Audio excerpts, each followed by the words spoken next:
Bonjour, nous poursuivons cette semaine de l'évolution professionnelle à destination des entreprises, des salariés du privé et des indépendants, qui est co-organisée par l'APEC, le réseau EVA, le groupement évolution BGE Guyane et Anta RH Corse, en association avec nos partenaires nationaux et régionaux.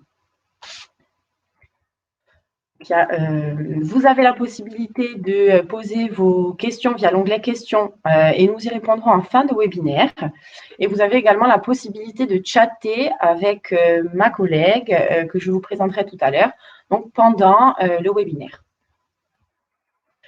Donc, cette semaine de l'évolution professionnelle, donc du lundi 4 au vendredi 15 octobre, regroupe plusieurs réseaux, les opérateurs du concert d'évolution professionnelle. C'est un événement qui est 100% digital, gratuit et accessible à tous. Vous avez la possibilité d'avoir un programme d'une centaine de webinaires et vous avez la possibilité également de les voir en replay si toutefois il y a des thématiques que vous avez loupées. Donc, je me présente, je suis Madame De Rose Azgaël, conseillère en évolution professionnelle pour Anta RH Corse, Haute-Corse, et ma collègue qui répondra au chat pendant ce webinaire, qui est également conseillère en évolution professionnelle pour Anta RH Corse du Sud. Donc, la thématique du jour, c'est « Je veux faire le point sur ma situation professionnelle ». Donc, nous allons voir à travers ce webinaire donc, comment on fait le point sur sa situation, comment intervient le conseil en évolution professionnelle, donc ce qu'est le conseil en évolution professionnelle, à qui il s'adresse, comment le solliciter également, et les différents outils qu'on peut mettre en œuvre pour faire le point sur sa situation professionnelle. Donc, faire le point sur sa situation professionnelle, c'est la première étape pour élaborer et mettre en œuvre un projet d'évolution professionnelle. Donc, il y a d'autres étapes que nous verrons lors de ce webinaire qui sont nécessaires, comme le conseil en évolution professionnelle aussi, puisqu'il va vous aider à vous accompagner dans chacune de ces étapes. On va regarder ensemble les principales étapes d'élaboration et de mise en œuvre d'un projet et surtout voilà, comment vous pouvez être accompagné si toutefois vous avez des difficultés à le mettre en œuvre. Donc là, vous avez un aperçu des étapes qui sont nécessaires pour élaborer et mettre en œuvre ce projet. Donc, nous verrons également cet aperçu en fin de webinaire parce qu'il est très important parce que vous avez vraiment tout le cheminement des étapes pour mener à bien un projet professionnel et surtout faire le point sur votre parcours. Donc, la première chose, c'est de droite à gauche, vous allez faire le point sur mon parcours. Donc, c'est très important de pouvoir faire le point sur son parcours, les expériences qu'on a pu avoir, quelles ont été les expériences qui ont été indispensables aujourd'hui en termes de compétences, les expériences pour lesquelles vous avez travaillé pendant de longues années. Donc, c'est toutes ces expériences-là que vous allez mettre en avant. Ensuite, vous allez identifier et valoriser vos compétences. Donc, les identifier par expérience professionnelle, bien évidemment, et les valoriser à travers plusieurs outils que nous verrons à travers ce webinaire. Identifier vos ressources, donc bien évidemment, quelles sont vos motivations, quelles sont vos valeurs dans le travail. Donc, ces ressources-là vont vous aider à pouvoir travailler sur un nouveau projet ou une montée en compétences. Vous allez également explorer les métiers, donc les débouchés. Donc ça, également, vous pouvez le faire soit en étant accompagné par un conseiller, bien évidemment, soit en toute autonomie à travers pas mal de sites, notamment sur le web, notamment les besoins en main-d'œuvre, notamment avec Pôle emploi. Donc, vous avez quand même pas mal d'outils aujourd'hui pour explorer toutes ces pistes-là. Ensuite, vous allez choisir un projet professionnel, donc un projet réaliste et réalisable. Donc là encore, le conseil en évolution professionnelle peut vous aider dans cette étape-là. La recherche de formation et de dispositifs, les possibilités de financement, puisque à travers un autre webinaire qui a eu lieu en début de semaine, vous avez différentes possibilités de financement. Et le conseiller en évolution professionnelle va intervenir et peut intervenir pour vous présenter toutes ces possibilités et vous accompagner à travers ce projet-là. Ensuite, vous allez mettre en place un plan d'action, donc un plan d'action toujours réaliste, réalisable avec des dates données, des dates précises. Et l'issue, c'est le positionnement au marché de l'emploi. Donc, le conseil en évolution, c'est quoi? Donc, c'est un processus d'appui à tous les salariés et indépendants pour faire le point sur la situation professionnelle. Donc, on est en plein dedans. Donc, ça va vous permettre d'élaborer, de formaliser, de mettre en œuvre une stratégie visant une évolution professionnelle. Donc, c'est un conseil qui est gratuit, qui est confidentiel, hein, qui est neutre, accessible à tous et surtout impartial. Vous pouvez également avoir des informations complémentaires sur le site www.moncep.org. À qui il s'adresse ce conseil en évolution professionnelle? Donc, à tous les salariés du secteur privé et des travailleurs indépendants, avec notamment Antea RH Corse, Axis, BGE, les réseaux EVA, donc le groupement Évolution, moncep.org Réunion. Ensuite, pour les cadres, on va s'adresser plutôt à la PEC. Lorsqu'on est demandeur d'emploi, on va s'adresser à Pôle emploi. Pour les moins de 26 ans, on reste sur l'Union nationale des missions locales. Et pour les salariés en situation de handicap, on va se tourner davantage vers Cap Emploi. L'objectif aujourd'hui du conseil en évolution professionnelle, c'est vraiment l'accompagnement dans l'élaboration, dans la formalisation et la mise en œuvre d'une stratégie qui va vous permettre de viser une évolution, un développement de compétences, parce que ça peut être aussi une évolution en interne ou en externe, une reconversion professionnelle ou une transition professionnelle. Ça peut être un projet de reprise ou de création d'activité. Ça peut être un projet de certification professionnelle ou visant la mobilité interne ou externe. Donc, le conseil en évolution professionnelle, il est adapté puisqu'il va vous permettre d'exprimer votre demande et votre besoin. C'est-à-dire que le conseiller en évolution professionnelle, quand vous allez le voir pour travailler sur vos compétences et un projet, il va travailler autour de votre demande et de votre besoin.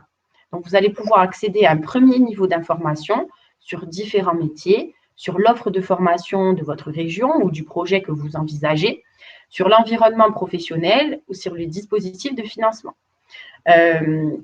Quelquefois, il y a des salariés qui n'ont pas de projet, qui ont un besoin de changer d'orientation professionnelle ou un besoin de monter en compétences, mais qui n'ont pas vraiment de projet défini. C'est les explications que vous aurez à travers ce webinaire. C'est-à-dire que quand on ne sait vraiment pas vers quel domaine s'orienter, la première étape, c'est de consulter un conseiller en évolution professionnelle pour qu'il puisse vous aider à dégrossir un petit peu tout ça et à vous orienter au mieux pour la suite de votre projet. Donc, l'accompagnement, il permet donc bien évidemment d'accéder à toute information utile pour l'élaboration et l'étude de la faisabilité de votre projet et de construire un plan d'action qui va être pertinent dans la mise en œuvre du projet que vous aurez déterminé. Donc, pourquoi aujourd'hui c'est important de faire le point sur sa situation? Parce que quel que soit le projet d'évolution professionnelle que vous envisagez, faire le point sur votre situation actuelle et professionnelle est primordial pour mettre en œuvre un futur projet. Donc, nous allons voir comment procéder. Donc, pour faire le point sur votre situation professionnelle, il va être nécessaire de réaliser 3 étapes.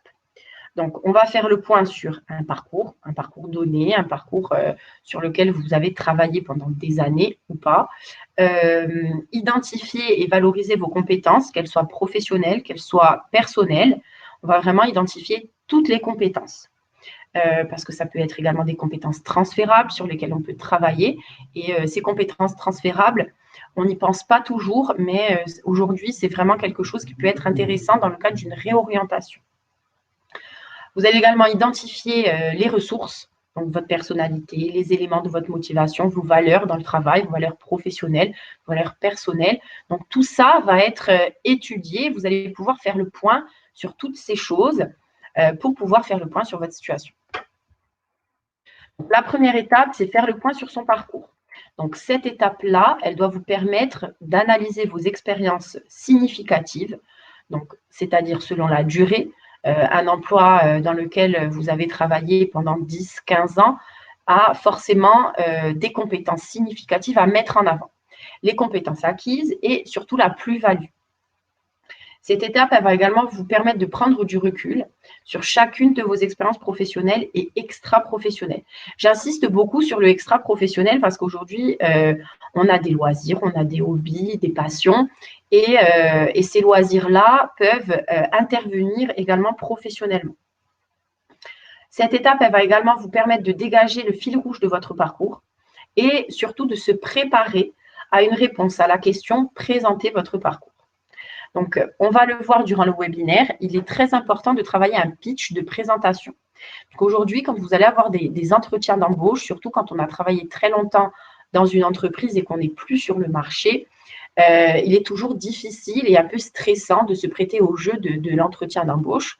Et le fait de faire le point sur son parcours, ça va vous permettre de vous préparer à cette question. Présentez-vous, parlez-moi de vous, présentez votre parcours. La seconde étape, c'est d'identifier et valoriser vos compétences. Donc, cette étape-là, elle va vous permettre d'établir une analyse fine de la valeur de votre expérience professionnelle. Elle va vous permettre de valoriser vos expériences, donc on l'a dit tout à l'heure, extra-professionnelles, sociales. Donc, l'importance d'identifier vos capacités, vos expériences extra-pro, vos passions, vos loisirs à exploiter dans une éventuelle reconversion professionnelle. Cette étape va également vous permettre d'identifier et reconnaître vos compétences et d'ouvrir surtout une réflexion sur le champ des possibles au travers des compétences qui pourraient être réinvesties dans une nouvelle orientation professionnelle. Tout à l'heure, on parlait de transférabilité des compétences. On est en plein dedans. La transférabilité des compétences, ce sont vraiment les compétences qui ne s'appuient pas sur des situations professionnelles précises, mais qui vont faire appel à des expériences extra-professionnelles et à voir comment vous pouvez utiliser ces compétences dans un nouvel emploi. La troisième étape, c'est identifier et valoriser vos ressources, donc votre personnalité, des éléments de votre personnalité, de votre motivation et de vos valeurs. Donc, cette étape, elle doit vous permettre d'identifier vos propres valeurs personnelles et professionnelles, de formaliser ce qui compte aujourd'hui pour vous dans votre rapport au travail, d'identifier également vos centres d'intérêt et surtout de formaliser vos motivations.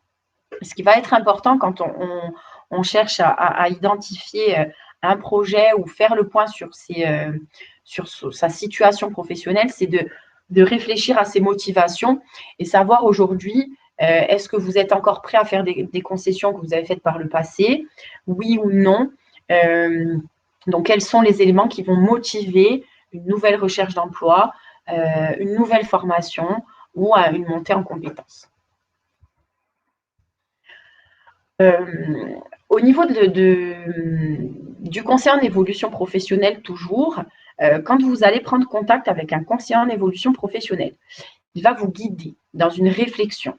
Lorsque vous allez prendre contact avec un conseiller, si vraiment aujourd'hui vous êtes vraiment dans le flou total et que vous ne savez vraiment pas vers quel domaine d'activité vous tournez, si vous n'arrivez pas à faire ce travail de mise en situation en toute autonomie, le conseiller en évolution professionnelle peut vous réorienter vers des outils spécifiques, vers des prestations spécifiques.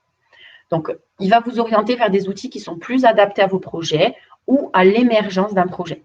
Donc, il y a plusieurs outils. Il y a le bilan de compétences qui est un des plus gros outils. Et il y a aussi le pitch que vous pouvez, pour le coup, travailler avec un conseiller. Alors que le bilan de compétences va être mis en place avec un organisme externe et un organisme plus spécialisé. Donc, le bilan de compétences, son objectif aujourd'hui, c'est de permettre aux bénéficiaires d'analyser ses compétences professionnelles et personnelles, ses aptitudes et ses motivations. Il va également permettre de définir un projet sur des éléments nécessaires à sa mise en œuvre, définir des perspectives d'évolution professionnelle, aussi bien internes qu'externes. Et l'analyse du bilan peut amener à concevoir un projet de reconversion professionnelle et d'identifier des éléments qui permettront de réaliser soit une formation, soit une validation d'acquis. Le bilan de compétences peut être financé par l'intermédiaire de votre compte CPF. Donc, au niveau des tarifs, ça change un petit peu en fonction des organismes de formation. Et lorsque votre conseiller en évolution professionnelle vous préconise un bilan, à la fin du bilan, forcément, vous allez déterminer plusieurs pistes professionnelles. À ce moment-là, vous pourrez retourner voir votre conseiller en évolution professionnelle pour la mise en œuvre du projet, pour un accompagnement supplémentaire. Donc, le bilan de compétences, c'est un accompagnement individuel qui dure 24 heures, donc qui sont répartis sur 6 à 8 semaines en moyenne. Hein. C'est des rendez-vous assez longs, hein, puisqu'il y a quand même un check-up de beaucoup de choses. L'objectif, c'est vraiment d'aider le bénéficiaire à formuler, à analyser et à organiser son portefeuille de compétences pour toujours faciliter l'émergence d'hypothèses de projet. Il va permettre de prendre conscience aussi des compétences qu'on a pu acquérir durant son parcours professionnel, de ses aptitudes et de reprendre confiance en soi pour faciliter éventuellement une mobilité professionnelle. Le bilan de compétences, il est constitué de 3 phases. Donc, il y a une phase préliminaire, une phase d'investigation et une phase de conclusion. La phase préliminaire, c'est vraiment toute l'identification de votre situation actuelle. C'est pour ça que ça peut vraiment être un outil qui peut être intéressant quand la personne n'est pas autonome pour faire ce travail-là, parce que ça prend du temps, surtout quand on a travaillé très longtemps dans une entreprise ou lorsque on est très longtemps sur le marché du travail et qu'on a du mal un petit peu à faire ce travail en toute autonomie. Donc, ça va permettre également de définir un objectif. La phase d'investigation, elle, va permettre l'identification des expériences professionnelles et l'exploration également de fiches métiers pour l'identification des compétences professionnelles. Bon, les fiches métiers, aujourd'hui, c'est un outil qui est très important parce que quand vous faites ce travail d'exploration du projet ou de la situation professionnelle donnée, il est important de vérifier les fiches métiers. Donc, vous avez à chaque fois des codes ROM pour les fiches métiers ou des codes RNCP. Et c'est intéressant de voir aujourd'hui, dans votre fiche métier, est-ce que vous êtes capable ou non de faire les compétences qui sont inscrites sur ces fiches-là? Est-ce que vous avez des manques aujourd'hui? Comment vous les identifiez? Donc, c'est un outil supplémentaire. La phase de conclusion, c'est la définition du projet pro et la réflexion sur la mise en place d'un plan d'action. Parce que quand vous allez faire un bilan de compétences, vous allez mettre en place un plan d'action avec des dates définies, un rétro-planning un petit peu sur ce que vous allez faire et ce que vous êtes en attente de faire. Et ensuite, vous pouvez reprendre contact avec votre conseiller en évolution professionnelle. Le pitch, alors le pitch, c'est un outil supplémentaire. Le conseiller en évolution professionnelle ne vous orientera pas vers un organisme extérieur parce que le pitch, c'est vraiment un outil de recherche d'emploi pour préparer des entretiens et un outil de communication plutôt stratégique qu'on va utiliser quelle que soit sa situation et quels que soient ses interlocuteurs. Donc, c'est quelque chose que vous pouvez travailler avec le conseiller en évolution professionnelle si vous avez des difficultés à le faire en toute autonomie. Donc, pourquoi aujourd'hui on va utiliser un pitch? Parce qu'il va nous permettre d'expliciter un parcours de façon très succincte et expliquer le parcours, l'expérience sociale ou professionnelle. Il va permettre également de se détacher de la manière dont on se décrit aujourd'hui pour valoriser son image ou ses compétences. Il va permettre également de réfléchir à un certain positionnement que vous souhaitez créer pour un poste donné ou un poste que vous désirez. Il va vous permettre également de donner du sens et de créer de la cohérence et de la continuité à votre projet à travers vos expériences professionnelles, puisque aujourd'hui, vos expériences, ça peut être de très longues expériences, ça peut être des expériences qui sont très courtes, ça peut être des postes saisonniers, ça peut être des postes alimentaires. Donc, vous allez devoir en fait expliciter pourquoi vous avez fait ces choix-là, mais de manière très succincte, encore une fois, et comment vous allez pouvoir les utiliser pour un nouvel emploi. Le pitch va également vous permettre de répondre à des questions types qu'on vous posera notamment lors d'entretiens d'embauche. Donc, parlez-moi de vous, on le disait tout à l'heure. Qui êtes-vous? Pourquoi avez-vous postulé à ce poste? Pourquoi ce poste-là? Pourquoi cette entreprise? Et donc, c'est un cheminement qui va être très pertinent. Le pitch va également vous permettre de structurer vos réponses et de les illustrer avec des éléments concrets. Ça va vous permettre de condenser également vos atouts, d'en parler aussi, d'avoir le bon discours face à votre interlocuteur, d'aider également votre interlocuteur à mieux vous connaître. En fait, vous allez lui permettre d'identifier rapidement vos compétences, les éléments de votre personnalité, vos choix, donc notamment vos choix au niveau d'expérience professionnelle, vos motivations. Et ça va vous permettre également de lever des freins éventuels, comme par exemple le manque d'expérience d'un métier lors d'une transition professionnelle.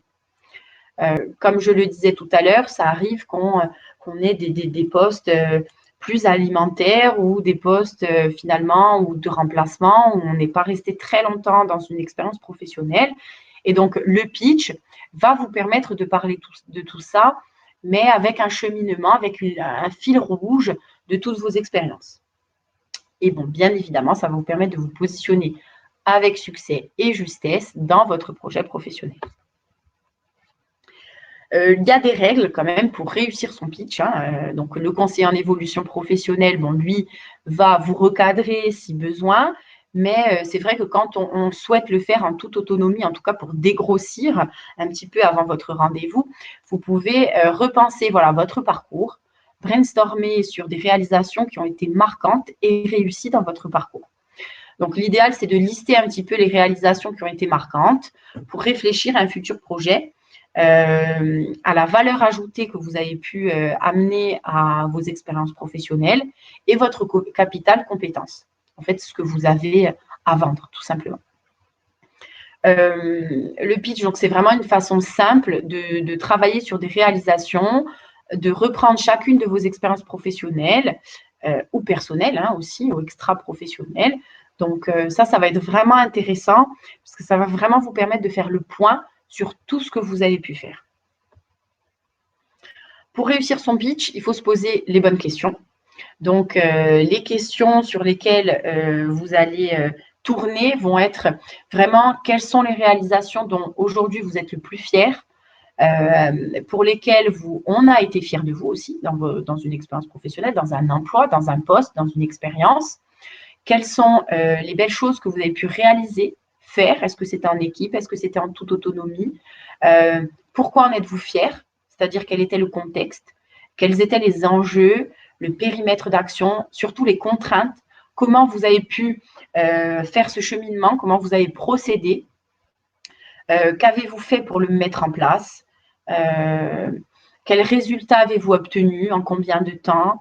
Voilà, c'est vraiment ces questions-là. Et quelles compétences, quelles qualités avez-vous mis en œuvre? Soit des qualités personnelles, professionnelles, des compétences génériques, managériales, spécifiques à un métier ou à un secteur d'activité. Donc, c'est toutes ces questions que vous allez vous poser pour réussir votre pitch.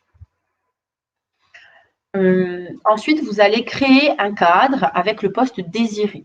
Donc, quand on a travaillé déjà sur un projet, donc on va pouvoir faire son pitch en fonction de ce projet. Donc, l'objectif, c'est de créer des conditions optimales entre le positionnement souhaité, le marché et les compétences qui sont requises. Donc, il faudra déterminer l'impact de la fonction dans l'entreprise, votre impact, les missions essentielles à mener pour remplir ce rôle, les enjeux et les points de clé du poste, le profil, c'est-à-dire les compétences et les qualités nécessaires pour vous positionner à ce poste-là. La troisième étape, c'est de faire émerger l'essentiel. Donc, n'oubliez pas que le pitch, c'est une présentation de quelques minutes. C'est pour ça que vous allez pouvoir le travailler avec un conseiller en évolution professionnelle, parce que un pitch, en fonction de l'expérience que vous avez, en fonction des compétences aussi que vous avez pu mobiliser pendant X années, doit tenir entre 2 et 5 minutes. 5 minutes, ça commence déjà à faire un petit peu long, mais voilà, entre 2 et 4 minutes, ça reste quand même assez correct en fonction toujours du profil quand même de la personne et de ce qu'elle a à dire en fonction de ses expériences professionnelles. Donc, il faudra donc éclairer les étapes clés du parcours. Donc, on ne peut pas parler de toutes ces expériences. Bien évidemment, il y a un fil rouge, mais on ne pourra pas évoquer toutes les expériences, surtout si la personne a de très nombreuses expériences professionnelles. Donc, il faut faire ressortir, donc, on l'a dit, le fil conducteur de votre carrière et donc créer une cohérence a posteriori, si nécessaire. Donc, pour présenter son parcours professionnel, il faut faire donc toujours ressortir le fil conducteur de sa carrière. Donc, la gestion de projet, aujourd'hui, ça constitue le fil conducteur de mon parcours, principalement dans tel domaine. Ma spécialité, c'est la transformation, la mobilisation des équipes autour de projets orientés clients, par exemple. Là, en fait, vous devez vraiment faire ressortir ce fil conducteur-là avec des phrases d'accroche. Il faut qu'on puisse garder en tête votre parcours et votre pitch. Donc voilà, c'est vraiment la mise en avant des étapes clés d'un parcours professionnel. Donc n'hésitez pas à utiliser des illustrations percutantes. On m'a confié telle responsabilité, j'avais sous mes ordres une équipe de tant de personnes. N'hésitez pas à parler de chiffres dans votre carrière. Donc là, on revient sur le schéma qu'on a vu en début de webinaire, parce que aujourd'hui, ce sont les étapes du projet professionnel et ce sont des étapes que vous devez garder en mémoire quand vous devez travailler sur un projet, sur votre situation actuelle. Donc, c'est vraiment faire le point sur votre parcours. Pour faire le point sur votre parcours professionnel ou personnel, donc soit vous faites appel à un conseiller en évolution professionnelle et vous allez pouvoir faire ce travail avec lui parce que vous êtes assez autonome aussi dans votre parcours, soit vous avez des difficultés et là, l'outil du bilan de compétences que l'on a vu tout à l'heure va vraiment être intéressant et va vous aider vraiment à faire le point sur votre parcours professionnel, personnel et sur l'exploration ensuite des métiers.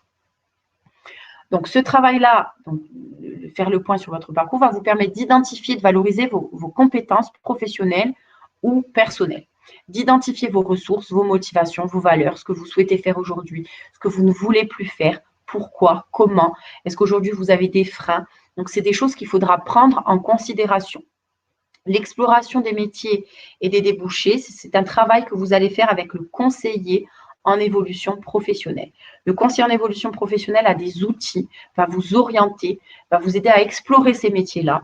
Quels sont les débouchés? Alors, les débouchés, vous pouvez également, on l'a dit tout à l'heure, voir un petit peu sur les besoins en main-d'œuvre pour chaque région de France, puisqu'il y a des enquêtes qui sont menées chaque année.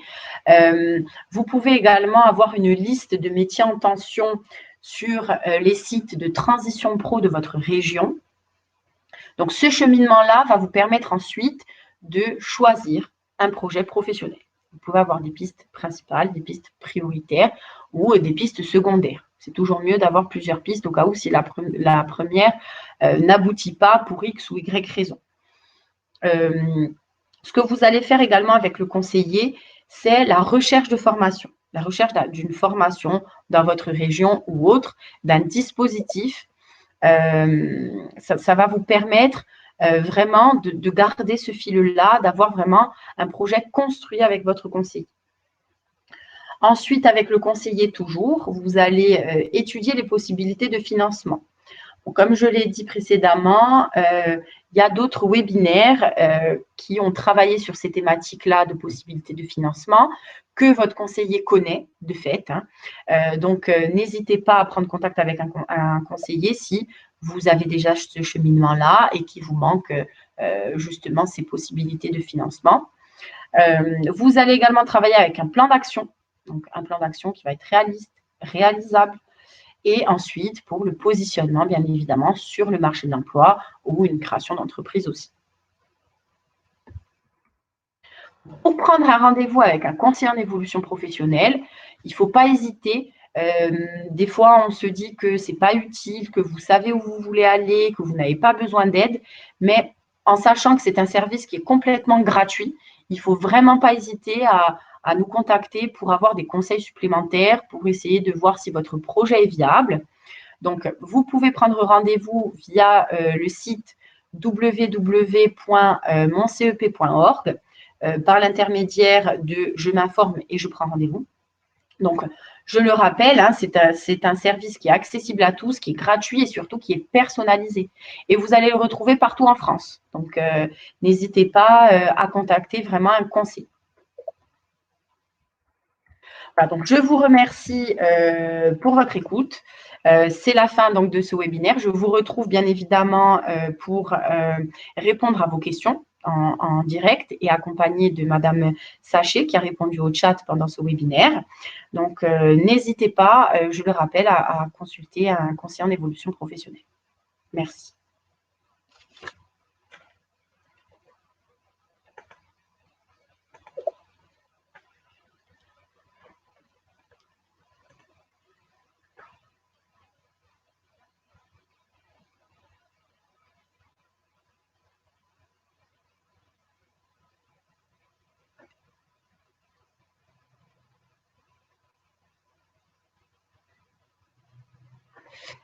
Alors, au niveau des questions, alors, avez-vous un outil à conseiller? Je réponds à Madame Julie Loricourt. Avez-vous un outil à conseiller pour réaliser son pitch en autonomie?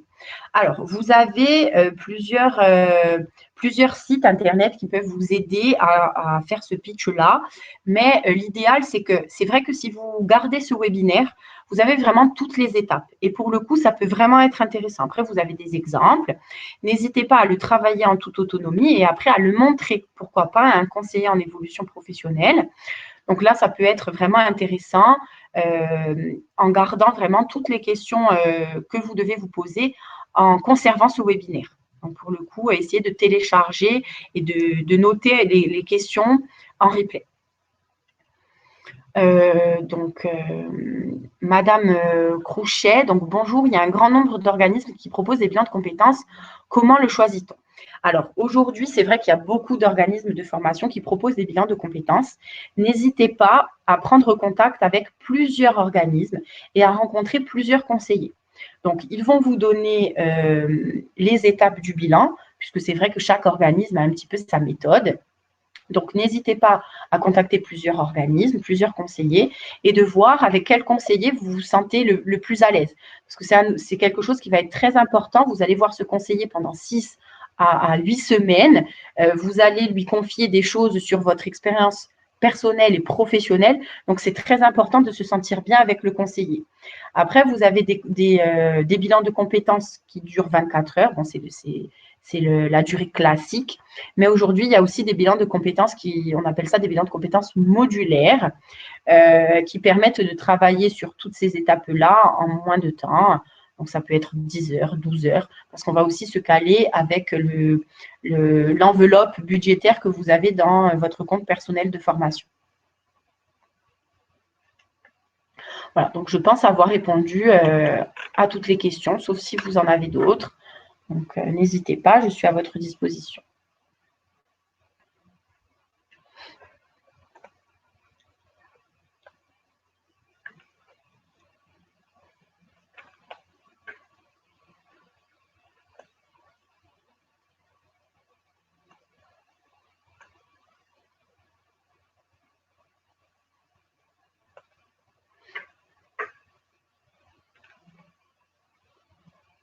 Est-ce que vous avez des questions? Est-ce que, bon, peut-être ça a été clair, hein.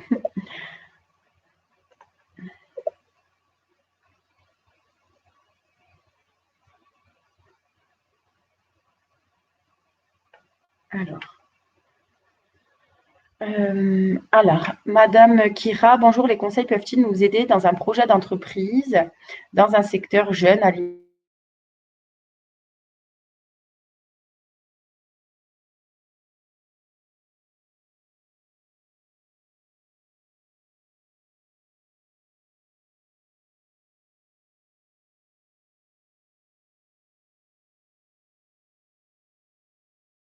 quand même de voir avec.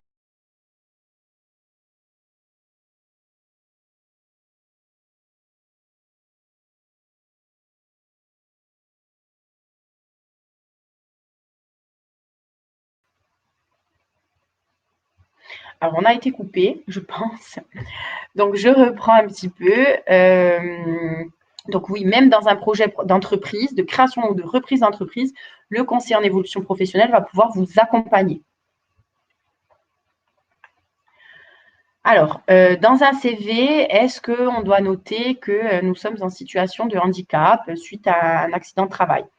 Alors ça, c'est à vous de choisir, en fait. Ça, c'est un petit peu à la libre appréciation de la personne. Tout dépend peut-être l'handicap que vous avez. Parce qu'aujourd'hui, il y a beaucoup d'entreprises qui ont des aides pour embaucher les salariés en situation de handicap. Donc, c'est vraiment à la libre appréciation de la personne. Soit vous sentez que ça peut vous ouvrir plus de portes de noter que vous avez une RQTH aujourd'hui, soit vous sentez que ça peut être un frein. Et à ce moment-là, vous pouvez en parler lors de l'entretien d'embauche. Voilà. En sachant que si vous n'en parlez pas dans votre CV, que vous en parlez lors de votre entretien d'embauche, vous pouvez également expliciter à l'employeur que vous avez et que vous pouvez bénéficier d'aide pour une future embauche. Voilà, ça, c'est un petit peu à la libre appréciation de la personne, puisque ça reste quand même très personnel.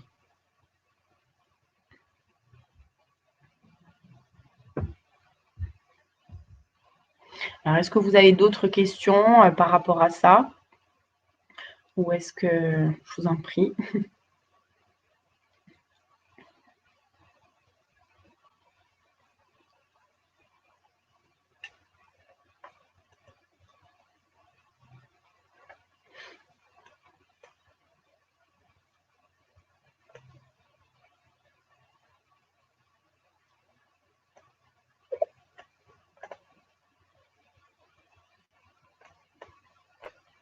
Bon, c'est parfait. Si j'ai bien répondu à vos questions, bon, c'est l'essentiel.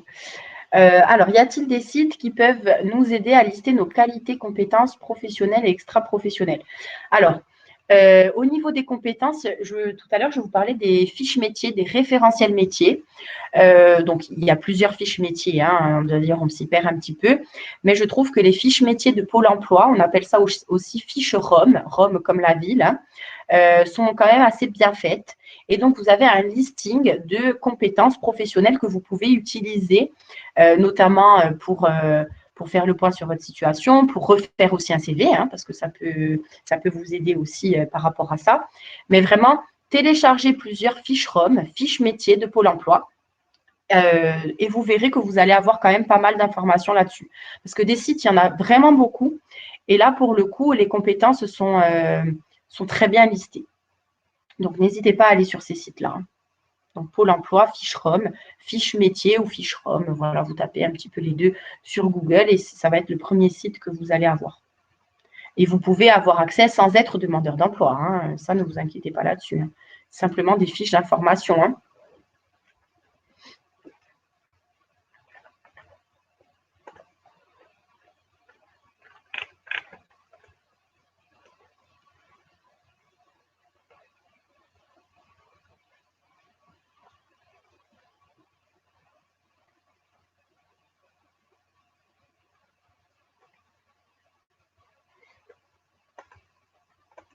Alors, est-ce que vous avez d'autres questions sur comment mettre en place une réflexion sur sa situation professionnelle ou est-ce que pour vous tout va bien?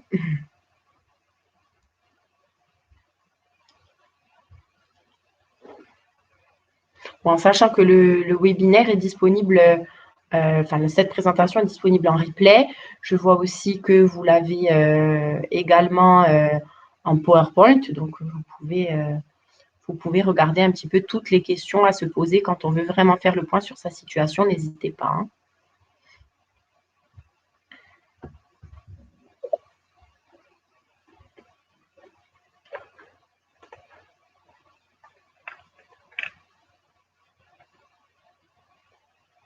Bon, s'il n'y a plus de questions, ben, je vous remercie.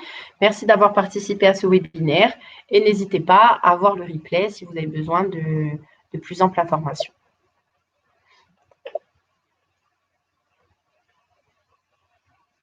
Merci beaucoup.